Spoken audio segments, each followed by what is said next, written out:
cordial bienvenida a la conferencia del Día Naranja del mes de junio. Les pedimos si pueden registrar su asistencia en la liga que hemos puesto en el chat. Ya algunas personas se están registrando, no debería de tener problema la liga. Si tienen algún problema, no se preocupen, nosotras lo podemos hacer con todo gusto por cada una de ustedes. Vamos a dar inicio entonces a nombre de la maestra Zulma Campos Mata, titular de la Unidad de Género. Les damos la más cordial bienvenida a nuestra conferencia del Día Naranja. Esta mañana nos acompaña el maestro Mauricio Huesca Rodríguez, al cual le damos la más cordial bienvenida. Sabemos que han sido días y siguen siendo días de mucho trabajo en el Instituto Electoral de la Ciudad de México y doblemente le agradecemos su disposición para acompañarnos esta mañana en sus reflexiones en esta conferencia que lleva por título Construcción de masculinidades igualitarias como prevención a la violencia política. Me voy a permitir leer la semblanza del maestro Huesca. Él es abogado por el Instituto Tecnológico de Estudios Superiores de Monterrey, Campus Ciudad de México. Asimismo, por la misma universidad, obtuvo el grado de maestro en Derecho Internacional. Ha completado diversos estudios de posgrado en instituciones de prestigio como la Universidad Panamericana, el Centro de Investigación y Docencia Económicas, el CIDE, ambos en la Ciudad de México, así como en la Universidad de Castilla-La Mancha en Toledo, España. Del mismo modo, participó en el programa de especialización en Derecho Constitucional y Electoral organizado por el Washington Center en la ciudad de Washington, Estados Unidos. Tiene una trayectoria de 20 años en materia electoral que inició en el entonces Instituto Federal Electoral y en la Sala Superior del Tribunal Electoral del Poder Judicial de la Federación en México. Desde septiembre de 2017 se desempeña como consejero electoral en el Instituto Electoral de la Ciudad de México, además de realizar labores como docente en diversas universidades del país a nivel licenciatura y de maestría.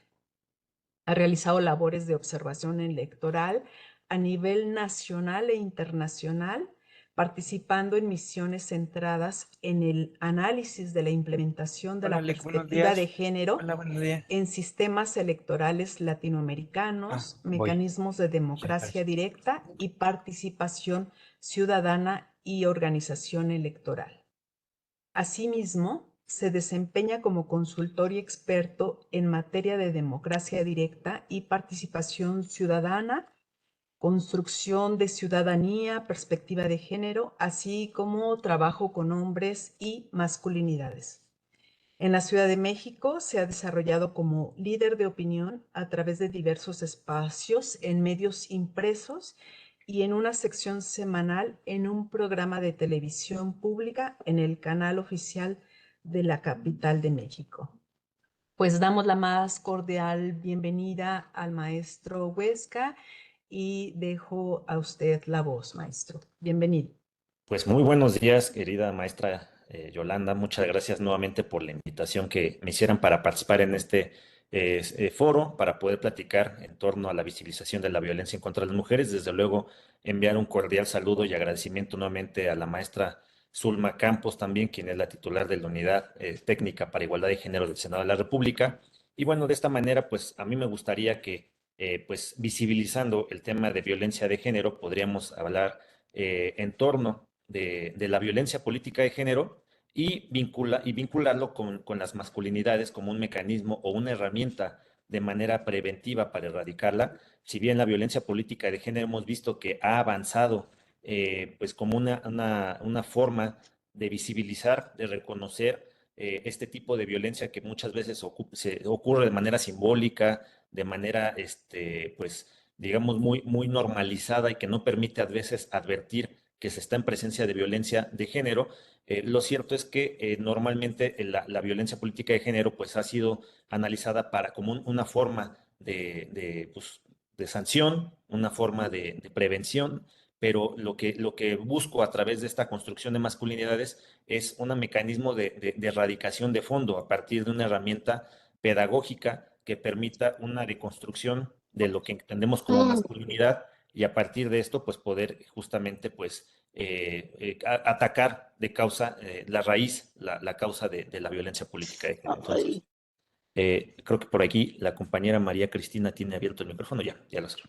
Bueno, pues miren, dentro de este espacio entonces de reflexión, pues es necesario que abordemos como un elemento de consolidación de nuestras democracias la forma en que enfrentamos la violencia política contra las mujeres, la cual pues se ha vuelto un fenómeno complejo, un fenómeno profundamente arraigado en las estructuras sociales y culturales y que en cada elección pues pone a prueba las bases de equidad y justicia que hemos construido como sociedad.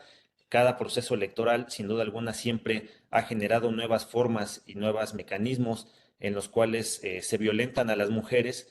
Desde luego, las mujeres han ocupado con mayor posibilidad cargos públicos, cargos de dirección, cargos de decisión pública, y esto ha exacerbado la violencia en contra de ellas y por tanto, pues tenemos que justamente erradicarla, ¿no? Entonces, la violencia política contra las mujeres, pues es una realidad amplia que abarca cualquier acto donde todas las mujeres en ejercicio de sus derechos, desde luego me refiero a los derechos político-electorales, enfrentan agresiones destinadas a limitar, a menoscabar, a anular sus capacidades de participación. Y esta violencia no distingue si la mujer es aspirante a un cargo, si es candidata en campaña, o si se encuentra ejerciendo una posición de elección de poder. Entonces, esta violencia sí lo que va a buscar es tratar de demeritar, de socavar parcial o totalmente los méritos o los logros que una mujer vaya alcanzando en el ejercicio de trayectoria y carrera profesional en temas de decisión política. Y en el contexto de una sociedad aún marcada por el machismo y el patriarcado, pues no podemos permitirnos este lujo de simplificar la explicación de este fenómeno únicamente a modelos teóricos o abstracciones que ignoren el marco social y cultural. Entonces, un marco que lamentablemente sigue facilitando y perpetuando la desigualdad de género. Es fundamental entonces entender que aunque la política es un ámbito inherente de confrontación, de debate, en el cual se genera es necesario un debate vigoroso, desinhibido entre las personas que contienden, pues esto no debe normalizar que cualquier discrepancia incluya o justifique la violencia política de género. Es decir, una persona en política, una mujer en política, claro que puede ser señalada si tiene actos de corrupción, claro que puede ser señalada si tiene alguna situación que es reprocharle en el ejercicio de su actuar, pero esto no puede ser una justificación para que a partir de esto se transgreda el límite y que del tema de la crítica a su ejercicio como servidora pública trascienda ya en una perpetuación de roles de género, de cosificación de su cuerpo, de su imagen pública, a generar violencia política en contra de las mujeres. Entonces, en una democracia constitucional, pues se promueve un debate abierto, un debate vigoroso, protegido por la libertad de expresión. Sin embargo, esta libertad, pues desde luego no puede ser excusa para perpetuar ataques que refuercen estereotipos de género o que excluyan injustificadamente a las mujeres del debate público. A nivel local, quiero compartirles que el Instituto Electoral de la Ciudad de México, conforme al último informe sobre el estado procesal de las quejas que tenemos desde el inicio del proceso electoral, se han presentado cerca de 1,621 quejas, de las cuales 72 corresponden a quejas que se denuncia violencia política por razón de género contra las mujeres. Y esto, bueno, pues 72 quejas en un proceso electoral pues aunque parece un número menor, pues cada proceso electoral desafortunadamente se va aumentando el número de quejas que se van presentando por violencia política de género. En las denuncias que hemos recibido, hemos advertido un patrón de estereotipo de género donde se perpetúa una imagen degradada de la mujer en política. Se denuncian manifestaciones que suponen que las mujeres no actúan por iniciativa propia, sino que son presentadas como marionetas manejadas por figuras masculinas dominantes. Y esta narrativa tóxica insinúa que las mujeres llegan a posiciones de poder no por sus méritos, no por sus habilidades, no por su liderazgo, sino por las relaciones familiares, las conexiones con los hombres poderosos, y se resalta como si esta fuera su única virtud. Y además enfrentamos la ridiculización del papel político de las mujeres, donde su labor no se evalúa en términos de sus logros como candidatas, como servidoras públicas o de la sociedad civil, sino se construye una historia sobre aspectos de su vida privada que injustificadamente se llevan al ámbito público. Y este tipo de escrutinio no solamente es inapropiado, sino que refuerza estereotipos de género que nos tienen subyugadas a esta sociedad, pues en un esquema patriarcal total en el que el hombre sigue siendo la cúspide del poder, el hombre sigue siendo quien determina las relaciones de poder, el hombre sigue siendo quien tiene ciertas decisiones que van generando el destino de un país. Y esto pues no podemos, tenemos que cambiarlo hacia una democracia igualitaria. Me gustaría mencionar que al inicio de las campañas en el Instituto Electoral de la Ciudad de México se elaboró un procedimiento para que las personas candidatas soliciten medios y servicios de seguridad a fin de que se les pudiera proporcionar acompañamiento a los eventos de campaña, y de esta manera pues se recibieron un total de pues, aproximadamente de marzo a mayo, un total de 32 solicitudes, de las cuales 19 fueron realizadas por mujeres, con lo que es posible advertir una mayor percepción de riesgo o de peligro en sus actos de campaña por parte de las candidatas. Mencionar que la violencia tiene una única fuente, la premisa de conservar y reproducir los patrones derivados de la masculinidad hegemónica. Por eso es importante entender entonces qué es esta masculinidad hegemónica, porque a partir de entender la masculinidad hegemónica como un problema de raíz y a partir de la cual nos podemos deconstruir como hombres y como sociedad, podemos entonces no solamente erradicar la violencia política de género, sino prevenirla para que no se pueda seguir reproduciendo de manera nociva en nuestra sociedad. Y bueno, cuando me refiero a la masculinidad hegemónica, pues me refiero a una facultad que se emplea de manera arbitraria, esto es importante, arbitraria, no tiene ninguna justificación, no tiene ningún sustento, una facultad entonces arbitraria, negativa incluso también, para influir, para dominar a otras personas que por lo general se encuentran en una situación de desventaja o de inequidad frente al grupo que tiene el poder. Como lo precisé con anterioridad, puede ser que la posición de poder se ve en relación con mujeres destacadamente, pero la masculinidad hegemónica no solamente atenta contra las mujeres, sino también atenta contra los niños, contra las niñas, pensando bajo la idea de pues el adultocentrismo y que los niños y las niñas no tienen la capacidad de decisión por propia, que sino que no tienen la madurez suficiente para tener y enfrentar pues las problemáticas.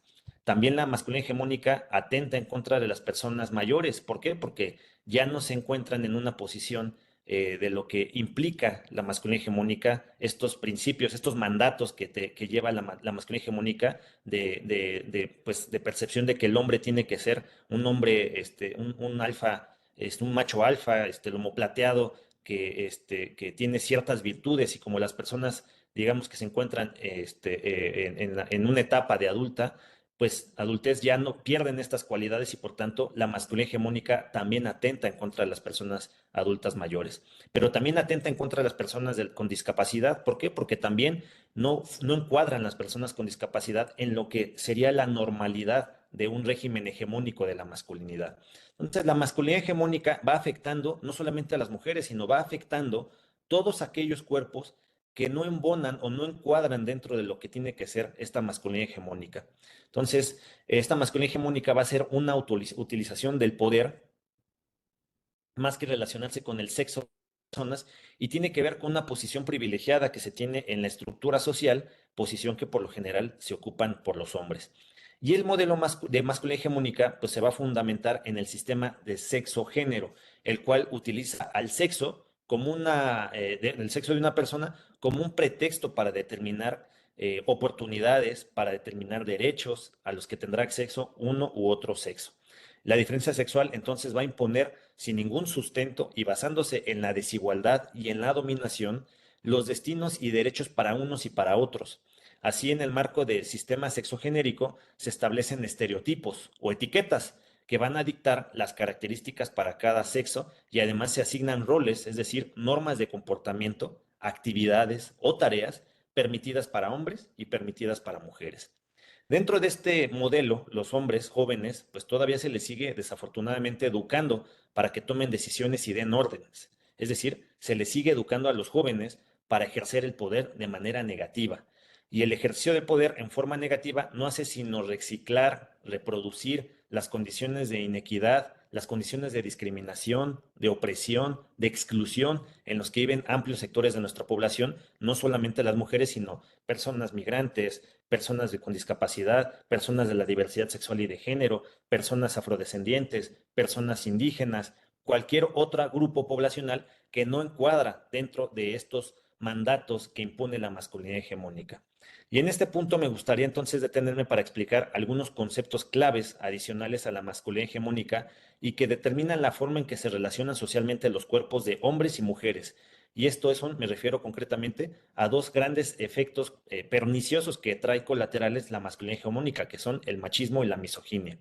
El machismo lo vamos a entender como aquellos comportamientos estereotipados de supremacía masculina, de dominio masculino, de control masculino, cuyas manifestaciones son diversas y que tienen un impacto diferenciado en las personas a quienes se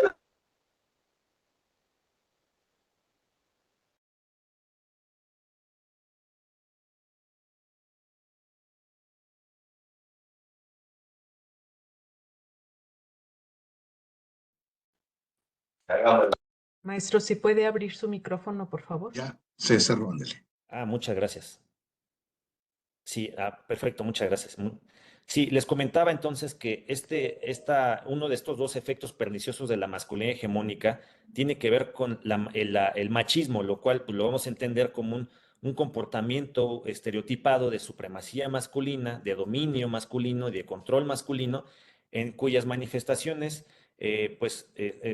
van a tener un impacto diferenciado a las personas a que se dirige.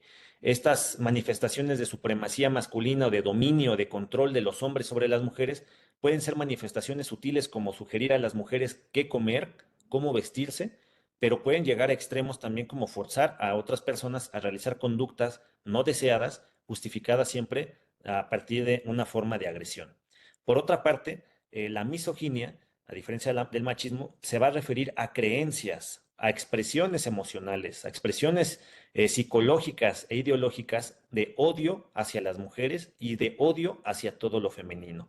La misoginia entonces va a prevalecer pues en un entorno, en culturas, en sociedades, en entornos de casa, en entornos sociales que tenemos concretamente inmediatos, que consideran a las mujeres inferiores a los hombres y que les atribuyen un rol entonces centrado en la reproducción de la especie humana, centrado solamente en el cuidado de los hijos y de las hijas y centrado en el cuidado del hogar. Si se fijan, la misoginia entonces, al tener esta idea de odio hacia las mujeres, hacia lo femenino, pues va a generar pensamiento, esta creencia de que las mujeres entonces solamente sirven para el aspecto privado, para la reproducción, cuidado de casa, cuidado de hijos.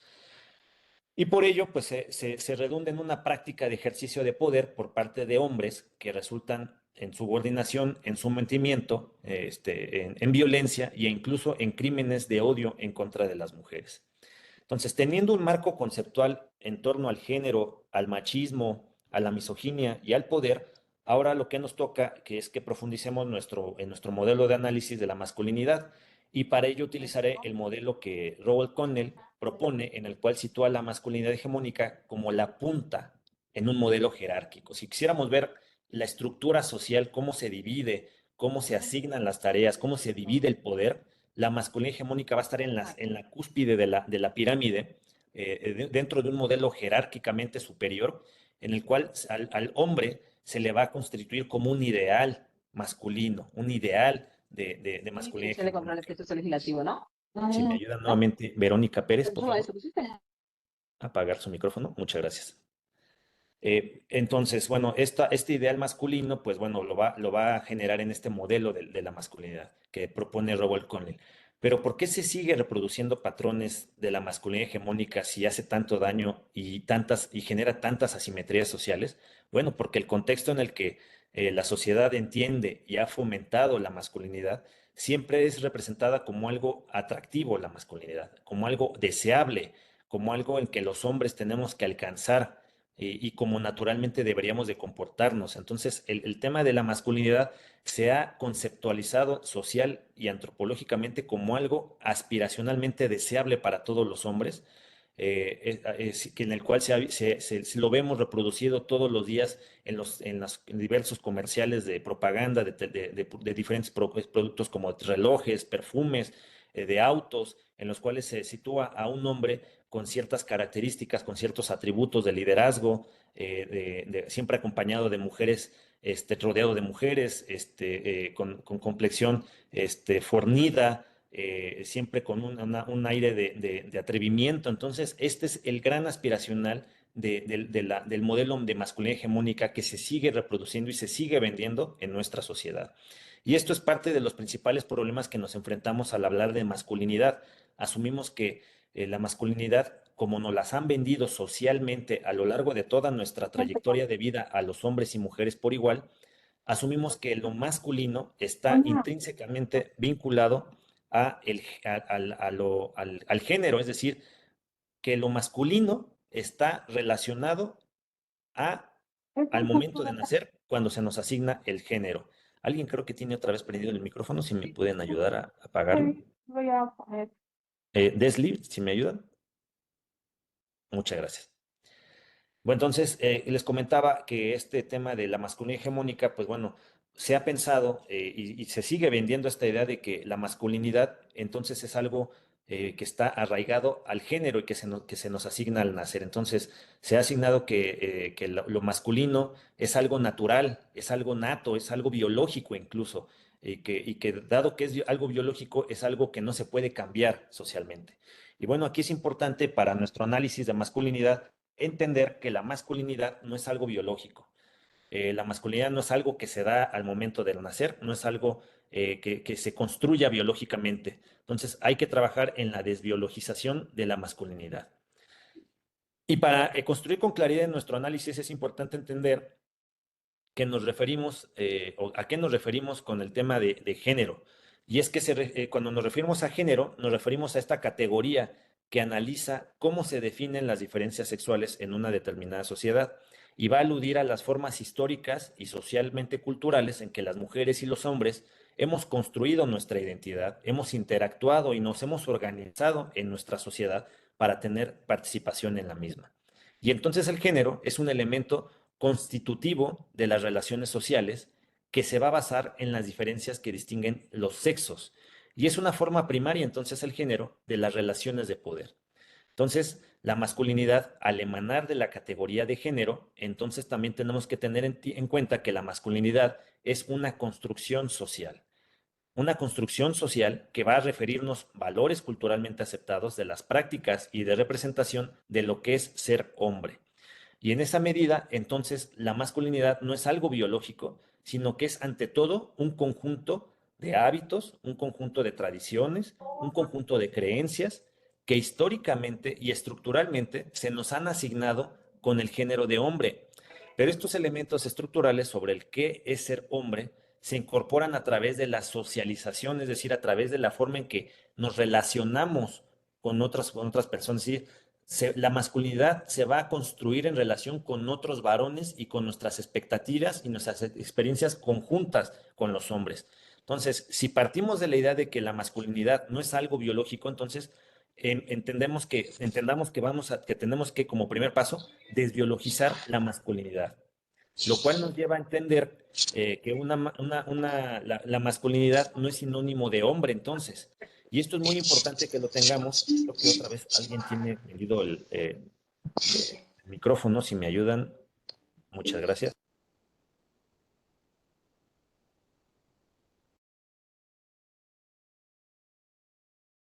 Gracias. Muchas gracias. Bueno, entonces comentaba que hay que avanzar hacia la desbiologización de la masculinidad, lo cual nos va a ayudar a entender que lo masculino no es entonces sinónimo de hombre, porque no es algo biológico. Y esto es muy importante porque si partimos de esta idea, entonces si pensamos que la masculinidad es ante todo creencias, tradiciones, hábitos que estructuralmente se han asociado con el género hombre y que se han asociado con el ejercicio del poder que se ha distribuido, la forma en que nos relacionamos en la sociedad, podemos entender que la masculinidad es un modelo de relacional de ejercicio del poder. Y como es un ejercicio relacional de ejercicio del poder, el concepto de masculinidad es una forma de ejercicio de poder pernicioso que pueden encuadrar tanto hombres como mujeres. Es decir, la masculinidad puede ser ejercida incluso también, esta masculinidad hegemónica, y reproducida por mujeres en ejercicios de poderes, de ejercicios de cargos de poder, en las cuales reproducen los mismos estereotipos, los mismos esquemas de ejercicio de poder pernicioso frente a sus subordinados o frente a los grupos que se encuentran en una posición de desventaja de las mujeres. Entonces, la masculinidad no solamente afecta a hombres, sino también puede afectar a la forma en que se relacionan las mujeres, porque no es una situación biológica, sino es ante todo una construcción social que se va a reflejar en hábitos, en tradiciones y en creencias. Entonces, toda vez que se trata de una estructura en el cual también las mujeres pueden situarse dentro de ella, debemos de eliminar de nuestro pensamiento que nuestro actuar biológico está determinado por la masculinidad, sino que la masculinidad es ante todo una construcción social que no está normada por nuestra biología. Entonces, los cuerpos que identificamos como hombres y mujeres pueden actuar dentro de modelos masculinos o femeninos porque son formas de ordenar la sociedad. Es decir, no son formas inherentes a nuestra naturaleza o a nuestra biología, sino es una forma, lo masculino y lo femenino, es una forma en la que nos hemos puesto de acuerdo para ordenar nuestra sociedad. En resumen, la masculinidad y por tanto la feminidad no son algo biológico en esencia, sino que más bien son rutinas sociales de toda la vida que nos inculcan desde que nacemos. Entonces, tenemos que resocializar o aprender a resocializar el género para que reconfiguremos las relaciones de poder entre los distintos cuerpos y con ello prevenir ideas de superioridad, de odio, de desprecio a lo femenino y con ello evitar, desde luego, violencia política de género. Pero ahora lo importante, ¿cómo hacer esto? ¿Cómo reconfiguramos esa masculinidad hegemónica? Bueno, repensemos la nueva forma de vivir la masculinidad en nuestras relaciones sociales del día a día. Dejemos de pensar en que la masculinidad es este modelo que dicta el conjunto de todos los significados, que dicta el conjunto de todas las conductas y que dicta el conjunto de todos los códigos que nos construyen socialmente y que nos atribuyen a lo que los hombres debemos de ser. ¿Qué podemos hacer para eliminar la masculinidad hegemónica? Bueno, pues como hombres que ansiamos construir una nueva identidad a partir de una masculinidad alternativa, de una masculinidad equitativa y que queremos ser aliados del movimiento feminista, es necesario que nos cuestionemos constantemente y emprendamos de manera cotidiana distintas estrategias para subvertir las condiciones de desigualdad. Y en un contexto en el que las mujeres hacen visible las conductas que como hombres llevamos a cabo y que las vulneran y las violentan, no nos victimicemos diciendo, ya ni siquiera podemos ver a ninguna mujer porque se toma como acoso. Mejor como hombres, preguntémonos qué hay en nuestra mirada que incomoda a las mujeres. Lo que los varones tenemos que hacer es mirar hacia adentro, trabajar con nuestros patrones de comportamiento y lo que asumimos que es parte de nuestra naturaleza. No hay nada natural en la forma en que vivimos la experiencia de ser hombres y no olvidemos que dicha experiencia forma parte de un orden social de género. Resulta entonces muy importante el trabajo directo con hombres y sus movimientos, los procesos de transformación, así como de adaptación de estos, no pueden ser a partir de un acto de voluntarismo o de cambio individual, sino que requiere que los hombres generemos estrategias grupales, estrategias sociales, que nos motiven y nos permitan crear o desarrollar pues cambios para una sociedad más igualitaria. Una herramienta preventiva y formativa puede, por ser modelos que se alejan a los estereotipos tradicionales y promueven los valores de igualdad en los cuales generen expresiones emocionales saludables para los hombres.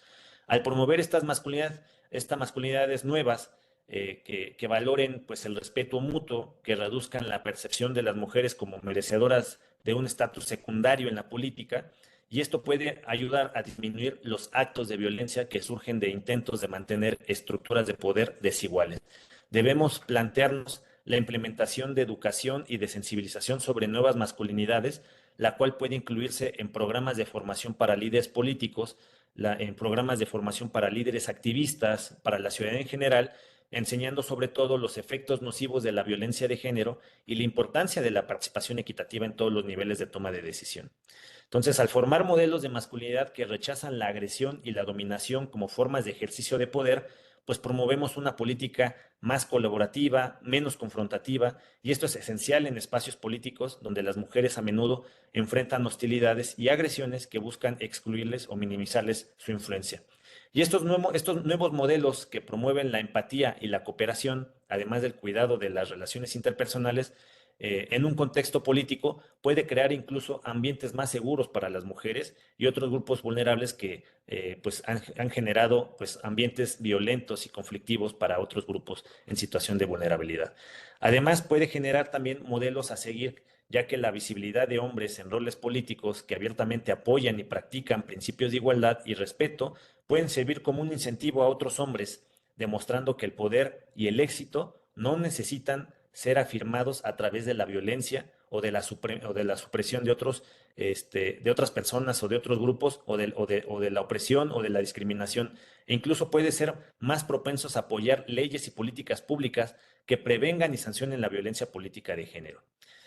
Como último dato, me gustaría compartirles algunas cifras derivados del análisis del Registro Nacional de Personas Sancionadas en materia de violencia política con mujeres en razón de género, del que se desprenden un total de cerca de 414 registros, de los cuales 361 personas ya cuentan con una sanción. De las personas sancionadas, 75 son mujeres, 286 son hombres. La entidad con mayores sanciones es Oaxaca, con 142, la menor es Nuevo León, y de este registro también debemos enfatizar el ámbito con mayor incidencia de sanciones, ya que a nivel municipal es donde se encuentra el mayor cúmulo, con 78 personas sancionadas, lo que nos lleva a reflexionar sobre la pertinencia de revisar las acciones a nivel local a fin de implementar pues, medidas para socializar con mayor eficiencia una mejor forma de gestionar medidas para dar seguimiento a mujeres víctimas, pero también fortalecer el trabajo con hombres. Les agradezco mucho a todas y a todos y quedo pues atento de sus dudas, comentarios para efectos de continuar con esta deliberación. Muchas gracias.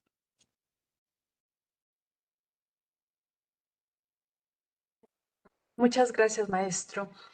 Si le parece bien, podríamos abrir una ronda de preguntas para que iniciemos el diálogo. Si alguien desea hacer un comentario o una pregunta, si nos lo manifiesta levantando la mano o bien en el chat, dado que son muchas personas las que están conectadas.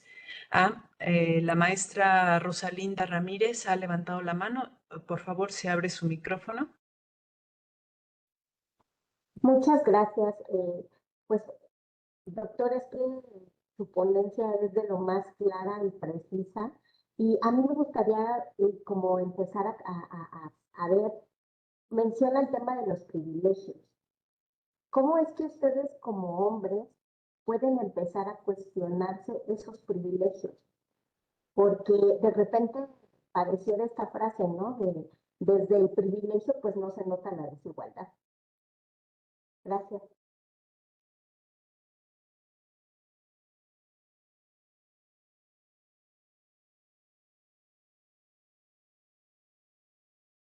¿Habría alguien más que quiera hacer algún comentario? Podemos juntar las participaciones o las preguntas para que el maestro Huesca nos hable de sus inquietudes. Parece que por el momento no hay nadie.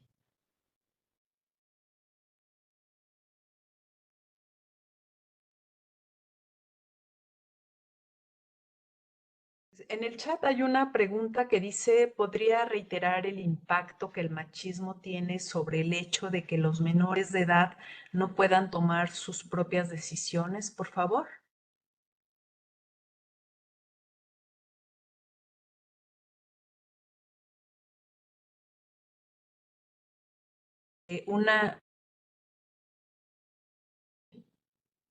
Una tercera pregunta o comentario dice, ¿cómo podemos explicarle a un hombre que sus miradas, sus gestos, sus formas de voz nos incomodan?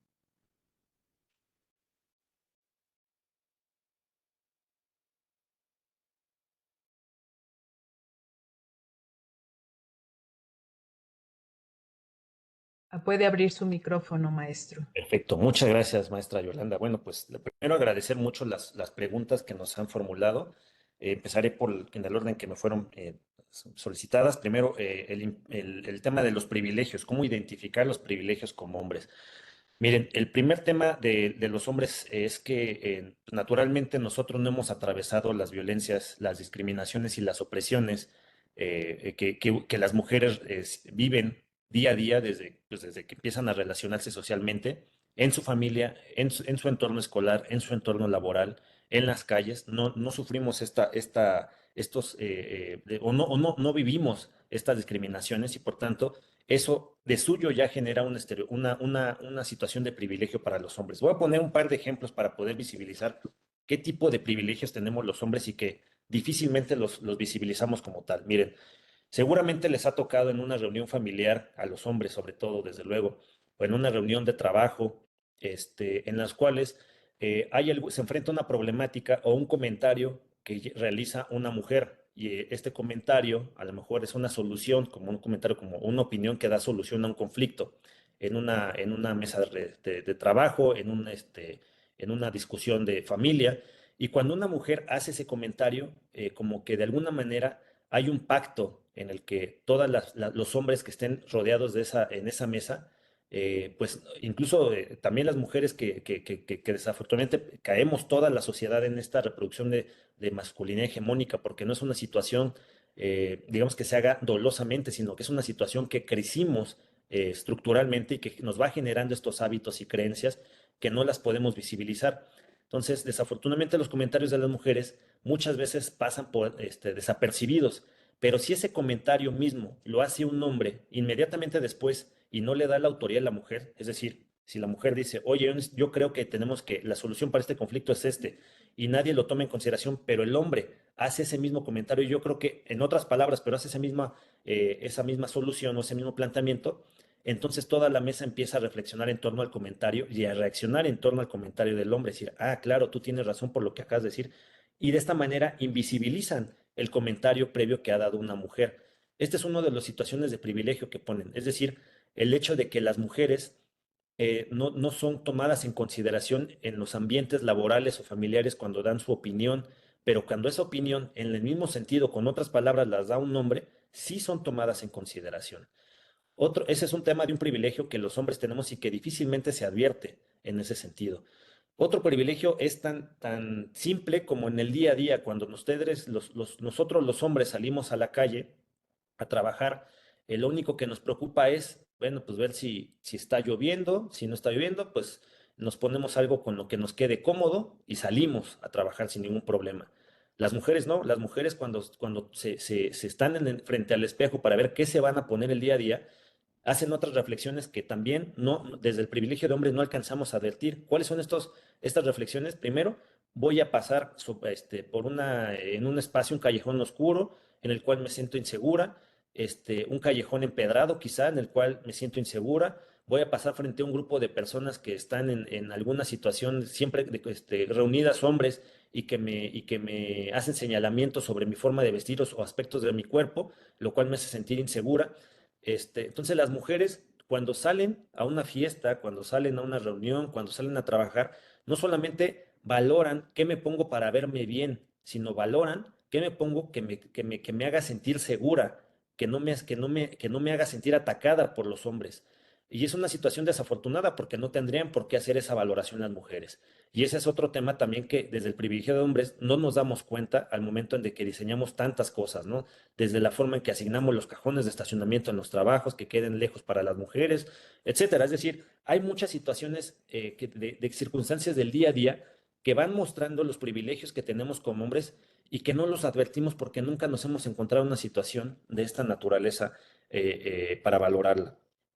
Y esto me lleva a la última pregunta, quizá, de cómo explicar a un hombre que las miradas incomodan. Bueno, porque los hombres difícilmente se sienten amedrentados justamente por los privilegios que tienen por unas miradas. Entonces no entienden que una mirada sí intimida, una mirada sí genera violencia, una mirada sí genera miedo en las mujeres.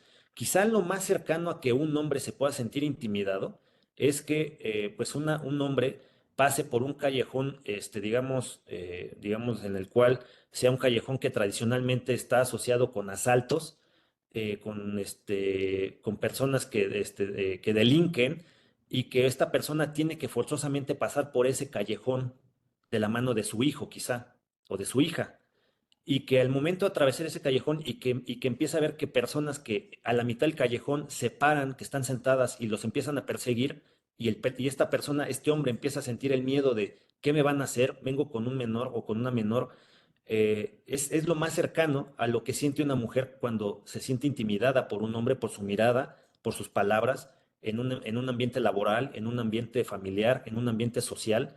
¿Por qué? Porque las mujeres pues sienten este agravio también. Entonces, finalmente, por lo que se le puede decir a un hombre es justamente eso, que la mirada que está llevando a cabo, pues está generando una situación de desagrado, una situación de agresión hacia la mujer. Entonces, pues pedirle, desde luego, que lo deje de hacer. Desde luego, yo sé que es una situación muy difícil y también lo digo desde un privilegio como hombre, porque también no me he sentido en esa situación, pero bueno, finalmente, pues puede haber grupos de ayuda de mujeres que puedan de alguna manera visibilizar esta situación cuando una persona, un compañero de trabajo, cuando una persona en la calle, pues hace este tipo de agresiones.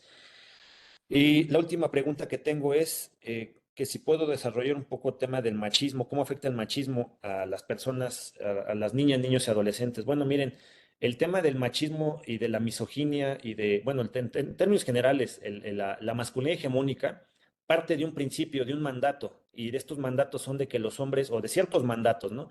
Que los hombres tenemos que ser fuertes, que los hombres tenemos que ser líderes, que los hombres tenemos que ser exitosos, que los hombres tenemos que tener cierta corpulencia, que tenemos que vernos de cierta manera. Entonces, cuando tantos mandatos de la masculinidad hegemónica son impuestos a los hombres crean un ideal aspiracional de lo que debe de ser una masculinidad. Si se fijan en las láminas que presenté hace rato, puse una lámina, unas fotografías de películas en las cuales cómo se muestran a los hombres que tienen que ser fornidos, tienen que ser líderes, tienen que estar rodeados de mujeres. Ese es el ideal que se vende como una aspiración de la masculinidad hegemónica. Y ese ideal de la masculinidad hegemónica, entonces, no acepta todo lo que sea distinto al cuerpo de lo que se exige al hombre que tiene que ser como masculino hegemónico. Es decir, no se exige que un hombre tiene que ser fuerte y por tanto rechaza todo lo que no es fuerte. Todos los cuerpos que son distintos, ¿no? Todo el cuerpo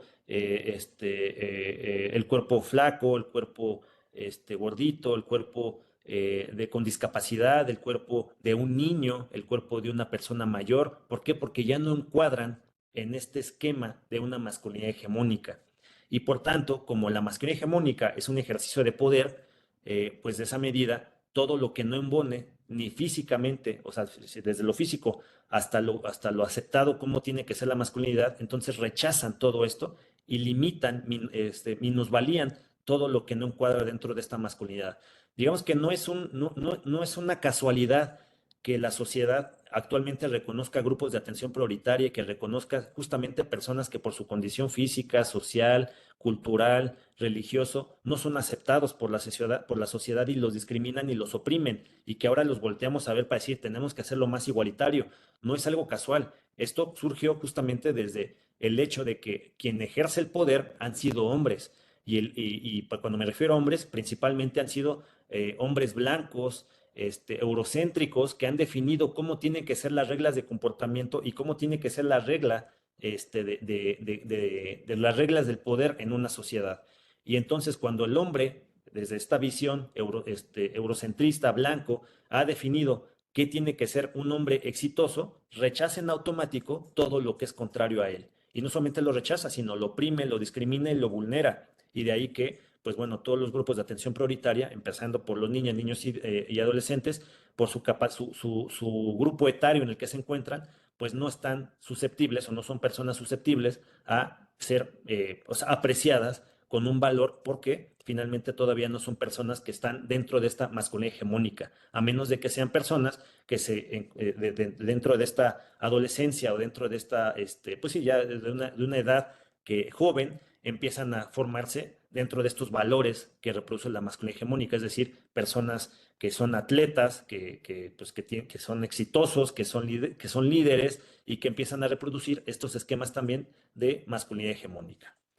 No sé si fui lo suficientemente claro, pero de todas maneras sigo aquí al pendiente de las siguientes preguntas. Maestro, hay dos preguntas en el chat que puedo dar lectura y hay una pregunta en voz que quiere hacer una de las participantes. Entonces, si le parece bien, doy lectura a las dos preguntas y abrimos el micrófono para la compañera. Dice el primer comentario. Sin duda alguna, el patriarcado nos atraviesa a todas y a todos. Las exigencias de lo que se espera de ser un hombre son tantas y tan pesadas como las de las mujeres. A su juicio, esta situación podría influir en que haya una mayor tasa de suicidios de hombres que de mujeres. Y el segundo comentario dice, en la actualidad muchas mujeres ocupan por su conocimiento y capacidad puestos estratégicos. Sin embargo, por antecedentes en la administración pública, hay mujeres que escalan en su entorno laboral por acceder a lo que el superior masculino le pida. ¿Eso es violencia en razón de género? ¿Y cómo puede controlarse al tratarse de un escenario aceptado por los involucrados? Y por favor, si abre su micrófono, Rosalinda.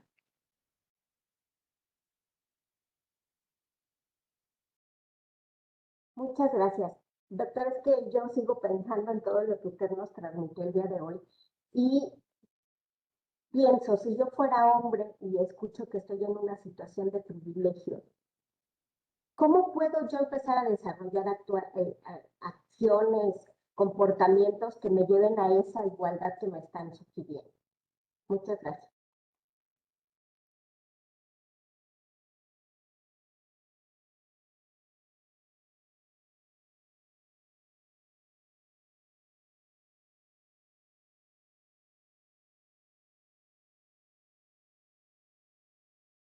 Adelante, doctor, puede abrir su micrófono. Muchas gracias, Yolanda.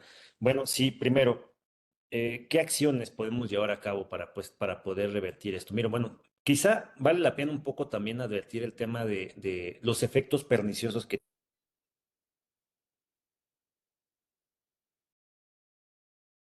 No lo escuchamos. Nuevamente, si abre su micrófono, maestro.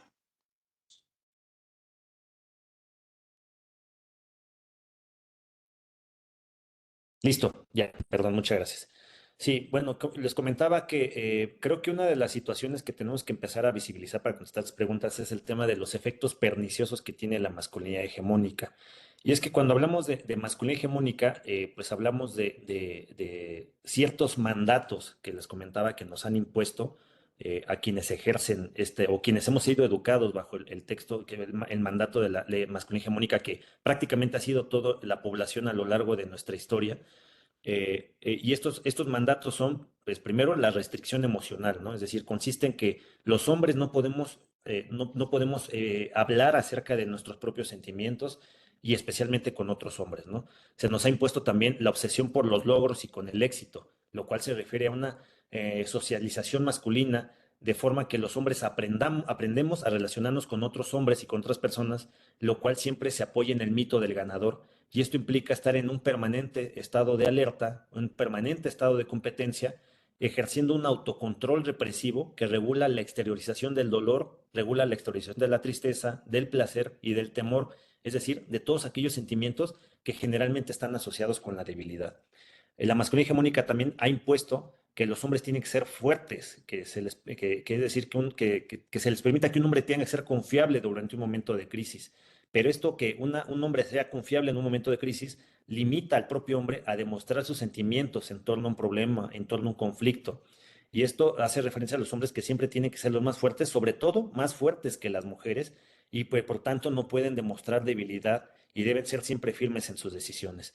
Y otro mandato de masculinidad hegemónica es que los hombres tienen que ser atrevidos, es decir, que tengan un aura de atrevimiento, de agresión, de toma de riesgo, que vivan al borde del precipicio. Seguramente, bueno, pues eso explica mucho que los hombres jueguen carreritas, se les mete el microbús en el coche y bueno, lo van y lo persiguen y se miran feo entre uno y otro y que puede terminar en violencia. Entonces esto se debe a esta aura de atrevimiento, ¿no? De mostrar esta toma de riesgo, de supremacía, incluso de mostrar que no solamente puedo ser más, que no solamente como hombre puedo dominar a otros cuerpos, sino puedo dominar también a los propios hombres, ¿no? Entonces esto va generando pues estos mandatos de masculinidad que van siendo nocivos para los hombres, ¿no? ¿Qué genera normalmente estos roles o estereotipos tradicionales de masculinidad hegemónica? Bueno, lo que va generando son lo que denomina Rita Segato como una tríada de la violencia. ¿Qué es esta tríada de la violencia? Bueno, que la masculinidad hegemónica no solamente afecta a las mujeres, desde luego, ¿por qué? Porque ha sido esta violencia contra las mujeres ejercida por la masculinidad hegemónica, ha sido legitimada a través de una supuesta supremacía de lo masculino frente a lo femenino y que se ha expresado no solamente en violencia, digamos, física, sino que en una distribución inequitativa de espacios, en dobles o triples jornadas de trabajo para las mujeres, en la falta de oportunidades, en el hostigamiento, etcétera. Entonces, esta violencia, pues es la primera de las tres que se generan, que ha generado la masculinidad hegemónica, pero también Rita Segato ha señalado que la violencia también la masculinidad hegemónica también genera violencia hacia otros hombres. Entonces, es posible que esto se justifica a partir de que, pues, del estatus o un nivel de poder que tiene un hombre sobre otros cuerpos, de maltratar a quienes son más débiles o que por alguna circunstancia no pueden o no quieren defenderse. Y esto pues se apoya en la idea errónea de que hay un hombre que no solamente puede doblegar a las mujeres, sino que también puede mostrar más virilidad y abusar de otros hombres. Esta es la segunda, digamos, tríada de la violencia. Y la tercera y última, que también señala Ritz Segado, que es la violencia autoinfligida, que es una manifestación de los problemas de poder en el descuido, que bueno, se traducen en el descuido, en la negligencia, y que normalmente pues esto rehúye a que el hombre, como pues, nosotros tenemos el mandato de no mostrarnos vulnerables, pues que no aceptemos el dolor o la enfermedad y que esto ha sido un signo pues característico de los hombres que cuando se sienten enfermos no acuden al doctor. ¿Por qué? Porque siempre dicen, no, me siento bien, y no acuden a una revisión médica. Entonces, el ser hombre y pues tiene implicaciones en la percepción de síntomas de enfermedad también que no son atendidos. Y aquí, pues, en respuesta a una de las preguntas, quiero compartirles que sí, efectivamente, el tema de la masculinidad hegemónica y los mandatos que ésta impone ha generado suicidios entre los hombres, ¿no? Por compartirle algunos datos, ¿no? Pues digamos que en 2020, que fueron los datos que tengo más recientes, pues de las lesiones autoinfligidas por los hombres, se tiene una tasa de 10.4 fallecimientos por cada 100,000 varones, mientras que las mujeres es una tasa de 2.2 por cada 100,000 mujeres. Es decir, los hombres pues, tienen una tasa de lesiones autoinfligidas que generan suicidio 5 veces más que las mujeres. También de acuerdo con los datos de la Secretaría de Salud, pues en 2021 que se reportaron 4,322 casos de enfermedades de transmisión sexual en estado 1, de estos 4,322 casos de enfermedades de transmisión sexual, 3,639 casos corresponden a hombres, mientras que 683 corresponden con mujeres. Esto nuevamente, pues bajo la idea de la aura de atrevimiento, de no cuidar su salud mental y desde luego física también, pues genera esto. Otro dato importante también de cerca en 2020, de cerca de 301,000 accidentes de tránsito que hubo en zonas urbanas y suburbanas. De estos 301,000, 228,000 fueron ocasionados por hombres y solo 39,000 por mujeres. Entonces, sí hay efectos colaterales también de lesiones autoinfligidas que genera la masculinidad hegemónica. Y por tanto, es importante entonces que veamos desde adentro los efectos perniciosos de la masculinidad hegemónica. Y esto, pues no lo digo como una forma de decir, ay, bueno, pues también pobres hombres, no somos víctimas del patriarcado y de esta manera, pues también somos, digamos, de alguna manera víctimas de toda esta situación, ¿no? Pues, lo cierto es que la masculinidad nos ha generado una situación de privilegio y que esta situación de privilegio tenemos que utilizarla, o sea, utilizarla para fortalecer y robustecer un esquema de equidad de las mujeres. Si en una reunión estamos viendo que una compañera no está siendo tomada en consideración su opinión, como hombres tenemos entonces podemos, como, desde el privilegio que nos ha dado la sociedad, pues pedir respeto para que las mujeres puedan tener la misma importancia que los hombres al momento de hacer su opinión. Y no solamente eso, sino decir, si ven que es una idea que comparten los hombres, decir, como dijo mi compañera, o sea, es decir, darle lugar a la mujer de que es una idea que no me pertenece. Yo estoy retomando una idea que originalmente le pertenece a una mujer y que me parece que es una idea que tenemos que sustentarla y que tenemos que apoyarla, pero siempre dándole el mérito a la mujer para que se pueda llevar a cabo. Entonces, ¿cómo poder, pues, acceder, o cómo poder, qué acciones podemos llevar a cabo para poder revertir estos privilegios? Bueno, primero, pues, cuestionarnos los privilegios de género que tenemos, ¿no? Que muchas veces ni siquiera así como la violencia política de género es difícil de advertir, es igualmente difícil advertir los privilegios que tenemos como hombre. Entonces tenemos que entrar en pues una suerte de reflexión para podernos cuestionar qué privilegios tenemos como hombres, y usar esos privilegios, uno, para apoyar a las mujeres, es decir, usar ese privilegio slash poder no para beneficiar más al hombre, sino para beneficiar a las mujeres, beneficiar en la inclusión, beneficiar a otros cuerpos, beneficiar a los grupos de atención prioritaria. Tenemos que aprender también a aceptar la vulnerabilidad como hombres, a entender que la expresión de emociones y de sentimientos como el miedo y la tristeza son algo natural y que tenemos que aprender a sentirlo. Tenemos que aprender a pedir apoyo y ayuda. Esto es decir, que si alguna situación de ansiedad, alguna situación de preocupación, alguna situación delicada, de miedo, de trastorno nos preocupa, entender que muchas veces los hombres no tenemos las herramientas suficientes para podernos autoapoyar, sino que tenemos que aprender a pedir apoyo y muchas veces ese apoyo viene de fuentes expertas o técnicas para poder pedir ese apoyo. No, no, y esto pues va de la mano de la aceptación de la vulnerabilidad y aceptar que somos entes emocionales y con sentimientos y que podemos ser susceptibles de miedo y de tristeza. Y también tenemos que, como último eslabón, aprender y aceptar actitudes y comportamientos que la sociedad ha etiquetado como femeninos, como elementos necesarios para un desarrollo humano integral. Ejemplos, pues ayudar en los cuidados, no ayudar, sino comprometernos con los cuidados, de cuidados de casa, cuidados de hijos, con labores de cuidado y de la crianza y de cuidados de enfermos, no como ayuda, sino como entender lo que es un trabajo compartido de dos personas o de las personas que habiten en nuestra casa, ¿no? Entonces, en esa medida tenemos que cuestionarnos pues constantemente que pues, nuestros privilegios, que emprendamos de manera cotidiana distintas estrategias para poder pues subvertir las condiciones de desigualdad, y de esta manera pues entender que esta reproducción de masculinidad hegemónica pues sí está generando no solamente asimetrías sociales, sino que está generando que México se convierta en un país violento para las mujeres, en el cual, conforme a las tasas oficiales, cada 4 horas asesinan a una mujer, no por una cuestión de violencia casuística, sino por el hecho de ser mujer. Entonces, tenemos que parar esta situación y una de estas formas es entendiendo los privilegios que tenemos como hombres.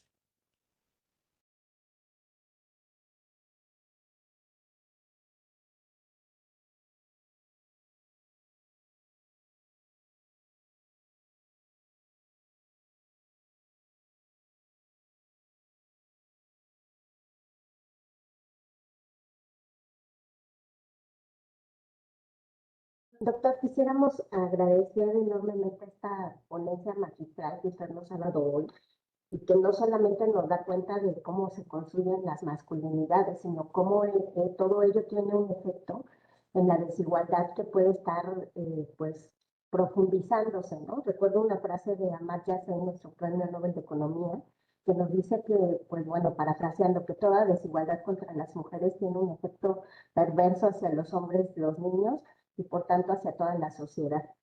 Quisiera compartirle que gratamente tuvimos la participación de 291 personas entre las cuales están familiares, pero también las unidades de género de los congresos de Baja California, Quintana Roo, Oaxaca.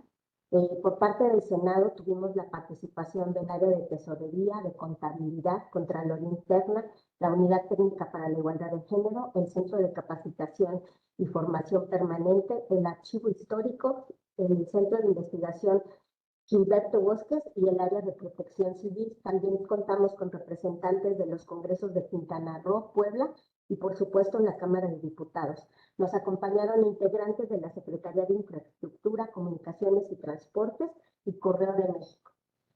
Doctor, para nosotras es pues realmente enriquecedor contar con estas visiones de lo que es la masculinidad y de cómo como sociedad podemos construir una sociedad más igualitaria al combatir pues justo estos estereotipos, estos prejuicios, incluso estos roles que pues hemos estado viendo, pues van en contra de la propia persona, ¿no? Sin importar si son hombres o mujeres. Y bueno, y que también esto pues tiene un impacto en la prevención y en la erradicación de la violencia contra las mujeres y las niñas.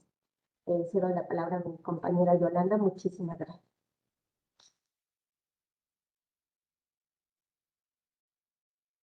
Pues a mí no me resta más que agradecerle muchísimo, doctor, y a todas las personas que nos acompañaron el día de hoy en esta conferencia del Día Naranja. No sé si usted quiera cerrar con algún comentario.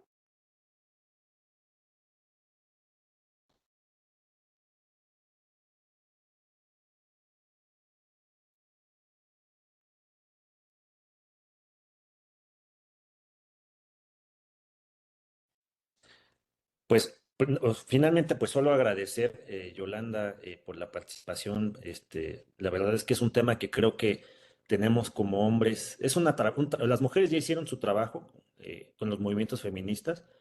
El tema de las masculinidades es un tema que surge precisamente del movimiento feminista. Entonces, como hombres, ahora nos toca contribuir con nuestro granito para poder generar masculinidades más equitativas, igualitarias, alternativas, que permitan pues eliminar todos estos efectos perniciosos pues, en contra de las mujeres. Creo que hay un gran desafío en nuestro país en términos de violencia de las mujeres, en términos de erradicación de la desigualdad que ha generado esta idea de dominación y de desequilibrios sociales.